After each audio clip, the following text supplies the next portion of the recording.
자, 안녕하십니까. 예, 이 보충에 보충을 하게 돼서 좀 애매하긴 합니다만 질문이 들어온 경우가 있었고, 사실 이 질문은 국내에서 온 게 아니라 이렇게 스페인어권 이스파노 아블란테인 친구가 예, 보통 그렇게 믿고 있고 주장하는 거긴 한데, 베네수엘라에 대한 뭐 이미지 중에서 석유 매장량이 세계 1위다라는 그 이미지가 있죠. 제가 왜 이미지라고 표현하냐면, 여러분들 기억하실지 모르겠습니다만 70년대의 오일 쇼크 때부터 어떤 얘기가 있었냐면, 뭐 90년대 말이 되면 석유가 고갈된다, 뭐 2000년이 되면 석유가 고갈된다, 뭐 이런 얘기가 있었습니다. 근데 산유량도 늘어나고 매장량도 늘어나고, 우리는 과학적으로 아직까지도 원유가 왜 그러니까 생성되는지를 알지 못합니다. 그러니까 어떤 사람들은 뭐 공룡이나 뭐 미생물이나 뭐 이렇게 뭐 유기체가 썩어서 되는 거 아니냐 뭐 이렇게 얘기도 합니다만, 그렇게 믿어왔던 적도 있지만 이게 가설이고 증명된 적이 없습니다. 그래서 제가 어떤 말씀을 드리는 거냐면, 논쟁의 여지가 분명히 있습니다만 석유 매장량 순위도 미래에서 바뀔 수 있기 때문에, 제가 그래서 그냥 그런 가설이 있다고만 말씀을 드리는 겁니다. 그래서 미국이 자원을 탐내고, 그리고 베네수엘라의 원유를 탐내기 때문에 지금 전쟁을 일으키려 하는 것이다 라는 얘기가 있는데요, 저는 여기에 대해서는 굉장히 회의적입니다. 왜냐하면 여러분 저희 들어보셨는지 모르겠는데, 드릴, 베이비 드릴 뭐 이런 얘기 들어보셨습니까? 아, 지금 원유 생산량 세계 1위가 미국이죠. 그리고 뭐 유럽 쪽에는 수출도 많이 하고 있고, 그리고 에너지 부분, 즉 가스나 원유를 우리나라에 또 심지어 우리나라에도 수출하기 위해서 미국은 노력을 하고 있는 걸로 알고 있습니다. 제가 에이펙 뭐 관련해서 무슨 얘기를, 관세 협정할 때 무슨 얘기를 들은 것 같은데 지금 살짝 지금 잘 떠오르지 않네요. 누누이 말씀드립니다만, 전 녹음을 할 때 그냥 마이크만 들고 하는 편이고, 뭐 보고하는 편이 아니기 때문에 원고를 준비하지도 않고, 사실 뭐 그냥 강의도 뭐 그렇게 준비하는 편이라, 준비 없이 그냥 하는 편이라, 그렇기 때문에 지금 세계 1위의 산유국이 더 원유가 필요하다, 그것도 타국의 원유가 필요하다, 그렇지는 않을 것 같아요. 물론 현재 미국이 저렴하게 에너지를 공급하고 있고, 에너지를 가장 저렴하게, 전 세계에서 가장 저렴하게 공급해 보겠다라는 것은 트럼프의 공약이기도 했습니다. 그래서 그게 상당히 중요하게 작동하고 있을 테지만, 그리고 미국의 물가를 상당 부분 잡아주고 있는 역할도 하고 있는 것 같습니다만, 그렇다고 해서 더 많은 원유가 공급되어서 원유 가격이 더 떨어진다면, 셰일 가스, 셰일 오일의 수지 타산이 안 맞기 때문에, 뭐 그 오페크, 사우디, 뭐 미국 뭐 이렇게 해서 그 원유 가격 배럴당 얼마를 유지해야 되고, 뭐 얼마 이하로 떨어뜨리면 어떻게 되고, 뭐 그런 얘기들 들어보신 기억이 있으신지 모르겠습니다만, 그러니까 더 많은 원유 공급이 미국이 필요한 것은 아닙니다. 물론 만약에 베네수엘라에 우파 친미 정권이 생기고, 그리고 여러 기업들, 미국 기업들이 베네수엘라 원유 채굴권 같은 것들을 안정적으로 확보하게 되었을 때는 좀 다른 이야기가 될 수도 있을 것 같습니다. 그것은 미래의 저축과도 같은 것이고, 또 상당한 원유를 카리비안 안쪽에서 안정적으로 공급받을 수 있다는 것 또한, 그 이전까지는 사실 아랍 중동 지역에서 원유를 사오고 달러로 결제하고 그랬었는데, 그 상황은 좀 달라지게 되는 거죠. 자, 그리고 이 얘기는 좀 저번에도 한번 One Battle After Another 때 얘기한 것 같은데, 2차 세계대전 혹은 뭐 1차 세계대전까지 포함해서 전쟁에 직접적인 피해가 없었던 아메리카 대륙에서는 2차 세계대전이 끝나고 조금 더 개방적이고 민주적인 공화정을 만들어보자, 보통 얘기하는 식민지 유산은 봉건제에서 나온다고 할 수 있습니다. 여기에 대해서는 또 긴 설명이 필요한데 지금 다 알 수는 없고요. 그래서 이 봉건제를 좀 타파하고 특권 계층도 좀 없애고 좀 개방되고 자유롭고 그런 민주 공화정을 만들어 보자라는 취지에서 어떤 사람들이 뭉치냐면, 인민전선이라고 할 수 있는 사회주의에서 자유주의까지 다양한 세력들이 민주주의라는 측면에서 이렇게 결합하게 됩니다. 그런데 뭐 요즘 들어 더 많이 주목받고 있는 멀로주의가 19세기 초반에 발표되고 20 그러니까 20세기 초반에 그 루즈벨트가 대통령이 두 명이죠. 시어더러 루즈벨트가 1904년에 드디어 이제 경찰 국가의 이미지, 그 다음에 그 경찰 국가는 전 세계가 아니라 지금은 전 세계에서 이제 아메리카 대륙으로 돌아왔죠. 아메리카 대륙만 해당하는 경찰 국가. 그래서 안정적으로 국가들이 유지되고 그렇게 해서 뭐 유럽이 개입할 여지를 두지 않고 뭐 이런 것들을 통해서 아메리카의 발전을 도모하겠다라는 명분으로 직접적인 개입이 시작이 되게 됩니다. 그러면서 좀 더 친미적인 정권들을 만들려고 노력하고, 그리고 이 친미적인 정권에는 이 뭐 역사에 다 일어난 일이니까 부정할 수가 없는데, 뭐 이거 우리나라 역사하고도 좀 겹치는 부분이 있습니다만, 군부 독재 정권들을 많이 또 그 지원한 것으로 알려져 있습니다. 특히 CIA의 발음 좀 어색했네요. CIA의 공작 등등이 있었던 것으로 알려져 있습니다. 그와 동시에 동시는 아닙니다만 1919년에 멕시코 혁명이 일어나고 그 다음에 59년에 그 쿠바 혁명을 마지막으로 그 아메리카 대륙에서 이 군사 혁명을 통한 정권의 창출이라는 것, 즉 이 무력 혁명이라고 굳이 얘기를 해야 되냐? 쿠바 혁명은 좀 그런 면이 있고 멕시코 혁명은 좀 더 다양한 측면이 있겠습니다만, 민중혁명을 통해서, 그리고 여기서는 이것도 긴 설명이 필요한데, 산업화 당시에 그 우리가 삼각무역이라고 얘기하죠. 대서양 중심으로 아프리카는 흑인들을 수출하고 그 다음에 아메리카 대륙은 미국을 포함해서 플랜테이션 작물들을 또 수출하는 과정을 거치면서 오히려 산업화 시기에 조금 더 전근대적으로 변한 면이 있습니다. 그래서 그 전근대적이고 특권 계층들을 좀 타파하려는 노력들이 어떻게 연결되냐? 유럽에서는 이제 노동자들이 중심이 될 때, 노동자가 없던 건 아닙니다만 이제 농민들이 중심이 된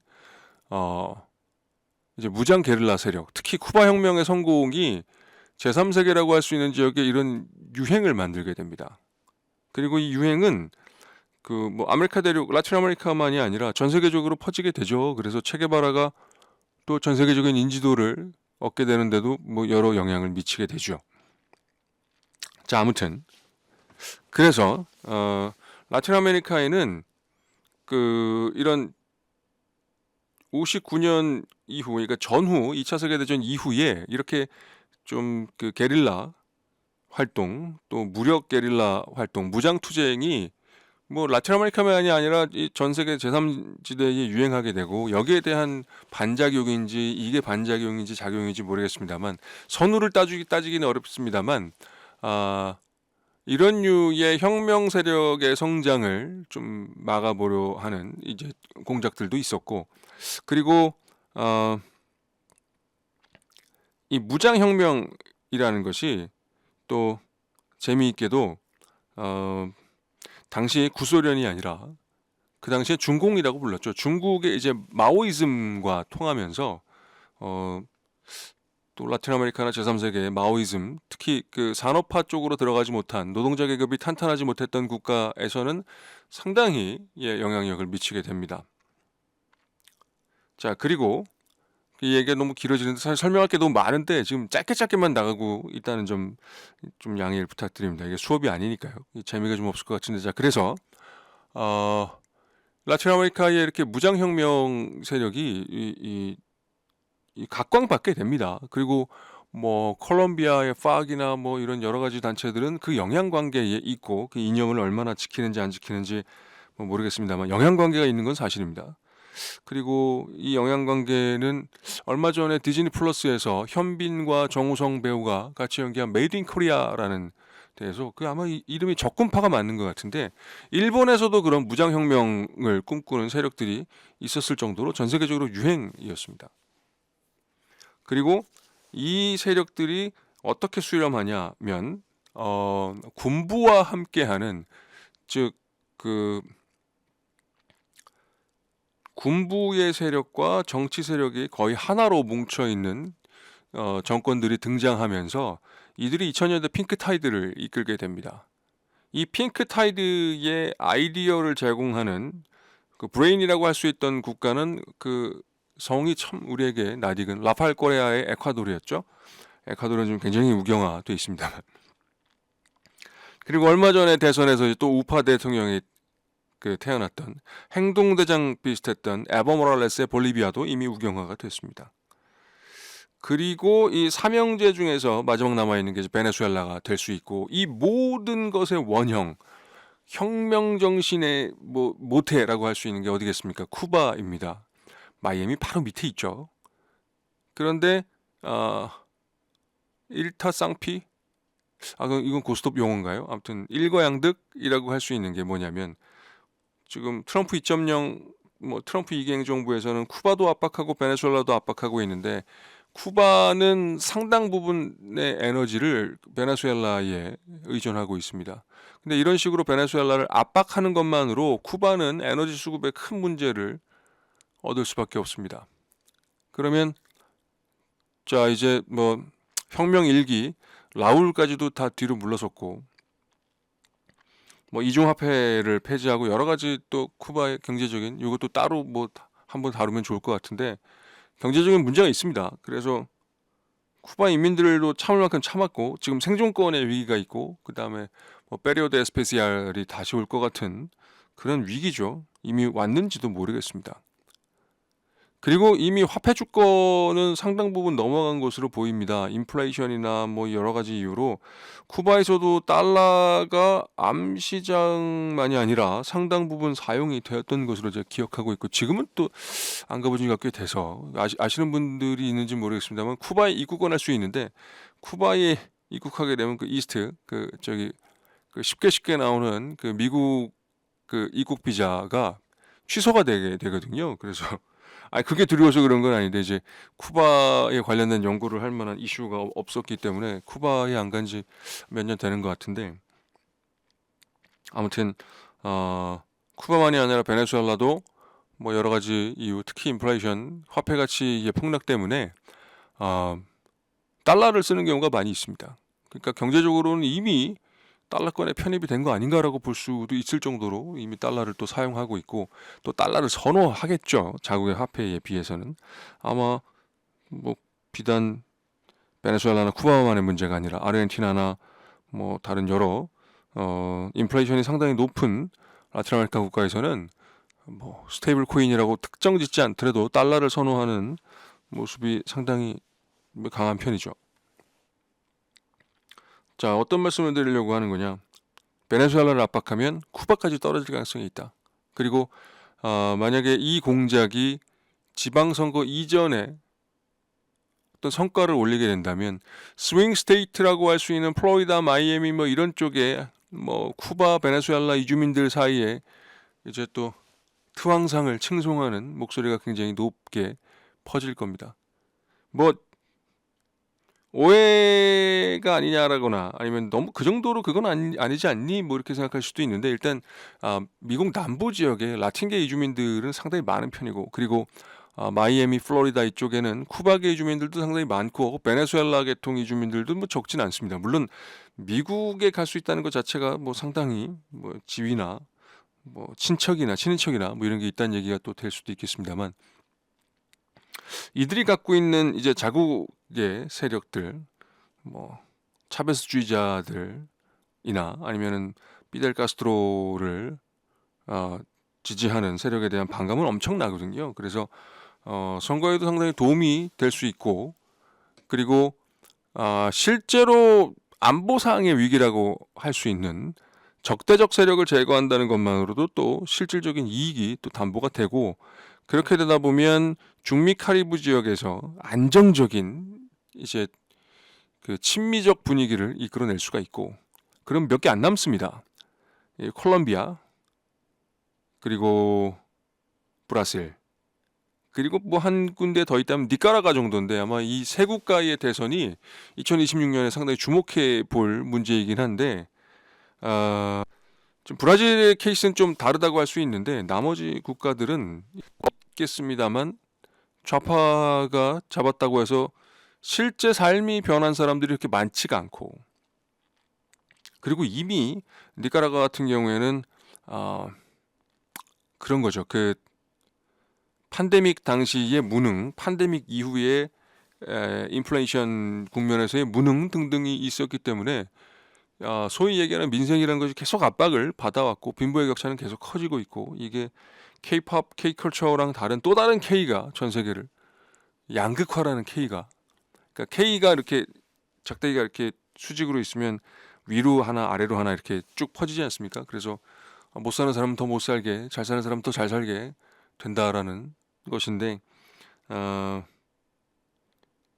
이런 상황에 가장 피해를 많이 본 국가들은 뭐 어떡합니까? 예를 들어서 양당제 비슷하게 우파 좌파만 있다면 좌파로 해서 안 되면 또 우파로 해보고 우파로 해서 또 안 되면 좌파로 해보다가 어느 선이 지나면 이제 정치 혐오나 다 망해버렸으면 좋겠다, 혁명이나 일어났으면 좋겠다, 뭐 이런 생각을 또 할 수도 있겠죠. 실제로 우리나라에서 그냥 전쟁이나 났으면 좋겠다라는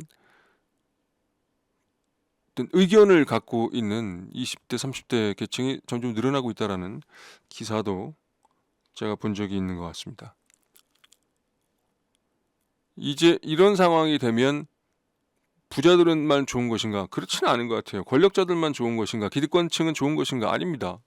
이 사회가 무너지게 되면 판이 바뀌게 될 가능성도 있기 때문에 굉장히 위험한 상황이고, 이 모든 위험한 상황의 중심에는 생존이라는 것이 있고, 생존이라는 것에서 지금 2025년 그리고 2026년을 앞두고 있는 전 세계에서는 이제 자급자족으로 이뤄낼 수 있는 국가는 많지 않고, 그래서 원만한 국제관계, 그 다음에 현실주의라고 할 수 있는데 어쩔 수 없이 세력을 인정하는 뭐 그럴 수밖에 없는 그런 부분들, 그래서 안정적인 이제 교역 환경이나 생활 환경을 만들어내는 게 굉장히 중요해진 시대이기도 합니다. 자, 아무튼 이렇게 해서 베네수엘라를 타격하려고 하는 것은 뭐 자원을 노리는 것도 아니고, 자원을 노린다고 하는 것은 굉장히 오래된 프레임이고, 이것을 심층적으로 알기 위해선 라틴 아메리카만의 특수성을 좀 이해를 해야 된다. 물론 제3세계의 특수성이라고 할 수도 있겠죠. 예, 그래서 그런 것이다 라는 말씀을 드리면서 예, 보충의 보충을 이렇게 마치겠습니다. 아무튼 또 다른 이슈가 있을 때 이렇게 또 등장을 해서 예, 그 이야기를 또 나눠보도록 하겠습니다. 지금 현재 항공모함이 떴고, 그리고 우리가 다 아는 것처럼 그 뭡니까, 우리 우크라이나 전쟁에서 우리 이미 봤잖아요. 저기 북한군으로 보이는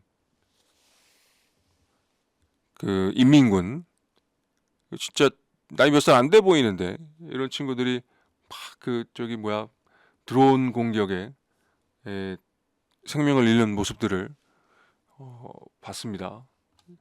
그래서 항공모함의 전투기 폭격만이 아니라 주요 인사들에 대한 타겟과 암살 등등은 또 우리가 이미 이스라엘이 이란의 뭐 과학자들이나 또 정치 지도자들에 대한 암살 테러를 본 적이 있죠.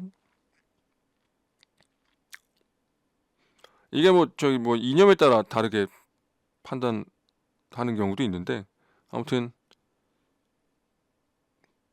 무언가 실제로 하지 않았는데, 이렇게 뭐 보복이라고 하기 어렵죠. 실제로 일어난 게 없으니까. 마이너리티 리포트도 아니고.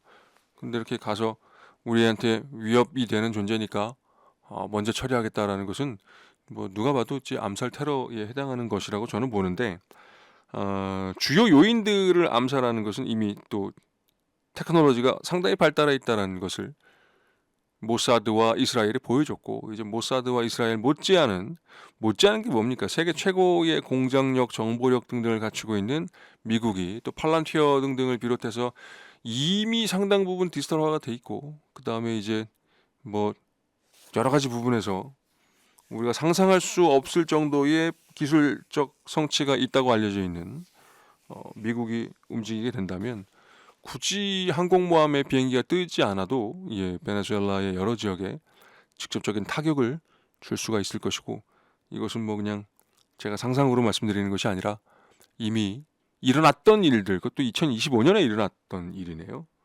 이 반복될 가능성이 있다는 점. 그럼 굉장히 손쉽게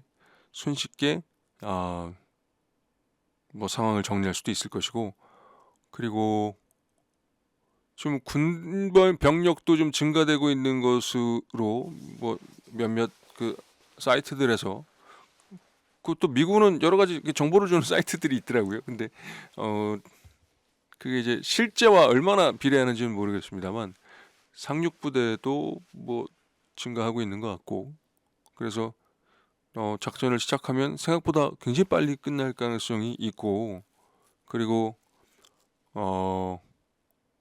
아무튼 뭐 뉴스를 주목해 봐야 되겠습니다만 위태위태한 상황이라는 점, 다시 한번 말씀드리면서 오늘 보충의 보충은 여기서 마치겠습니다. 다시 한번 여러분들 뭐 새해 복 많이 받으시고, 또 뭐 이슈가 있으면 와서 이렇게 또 얘기해 보도록 하겠습니다. 감사합니다.